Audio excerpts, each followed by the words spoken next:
ପିଲାମାନେ ଏବଂ ଛାତ୍ରୀମାନେ ସୁରକ୍ଷିତ ରହିପାରିବେ। ଆଉ ସେଥିପାଇଁ ଉଚ୍ଚଶିକ୍ଷା ବିଭାଗ ଅଧୀନରେ ଯେଉଁ 16ଟି ବିଶ୍ୱବିଦ୍ୟାଳୟ ପ୍ରତିଷ୍ଠିତ ଅଛି ଏବଂ ସେ ବିଶ୍ୱବିଦ୍ୟାଳୟ ଅନ୍ତର୍ଗତ 730ଟି ଯେଉଁ ସରକାରୀ ଏବଂ ଅନୁଦାନ ପ୍ରାପ୍ତ ମହାବିଦ୍ୟାଳୟ ଅଛି। ଏ ଯେଉଁ ଆମର କାର୍ଯ୍ୟକ୍ରମ ଶକ୍ତିଶ୍ରୀ କାର୍ଯ୍ୟକ୍ରମ ସେଥିରେ ଏହା ଇମ୍ପ୍ଲିମେଣ୍ଟେସନ୍ ହେବ ବା କାର୍ଯ୍ୟକାରୀ କରାଯିବ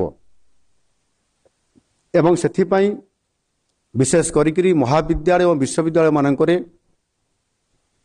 ଏକ ସୁରକ୍ଷିତ ଶୈକ୍ଷିକ ବାତାବରଣକୁ ସୁନିଶ୍ଚିତ କରିବା ପାଇଁ ଏବଂ ତା ସହିତ ଅଧ୍ୟୟନରତ ସ୍ନାତକ ଓ ସ୍ନାତକୋତ୍ତର ଛାତ୍ରୀମାନଙ୍କୁ ଆତ୍ମସୁରକ୍ଷା କିଭଳି ଭାବରେ ଦିଆଯାଇପାରିବ ସେଥିପାଇଁ ମଧ୍ୟ ପ୍ରଶିକ୍ଷଣର ବ୍ୟବସ୍ଥା ଏବଂ ଛାତ୍ରୀମାନଙ୍କର ସଶକ୍ତିକରଣ ସର୍ବାଙ୍ଗୀନ ବିକାଶ କିଭଳି ଭାବରେ ଏ କଲେଜ କ୍ୟାରିୟରରେ ମଧ୍ୟ ତାଙ୍କୁ ସ୍ୱତନ୍ତ୍ର ଭାବରେ କରାଯାଇପାରିବ ସେଥିପାଇଁ ଆମେ ବିଶେଷ କରିକି ଏହାକୁ ଗୁରୁତ୍ୱ ଆରୋପ କରି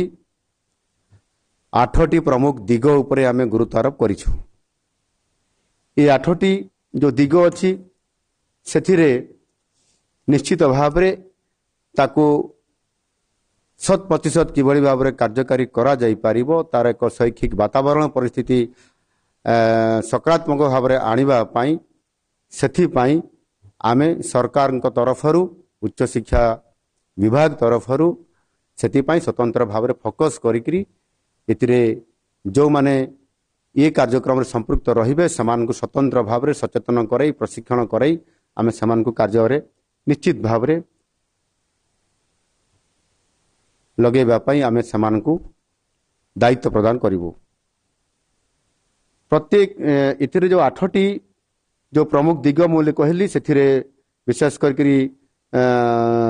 ଶକ୍ତିଶ୍ରୀ ସଶକ୍ତିକରଣ କେନ୍ଦ୍ର ଇଏ ପ୍ରଥମରେ ଆସିବ। ଏମ୍ପାୱାରମେଣ୍ଟ ସେଲ୍ ଏ ଏମ୍ପାୱାରମେଣ୍ଟ ସେଲ୍ ଯେଉଁଟା କରାଯିବ ସେଥିରେ ମହାବିଦ୍ୟାଳୟ ଏବଂ ବିଶ୍ୱବିଦ୍ୟାଳୟରେ ଏକ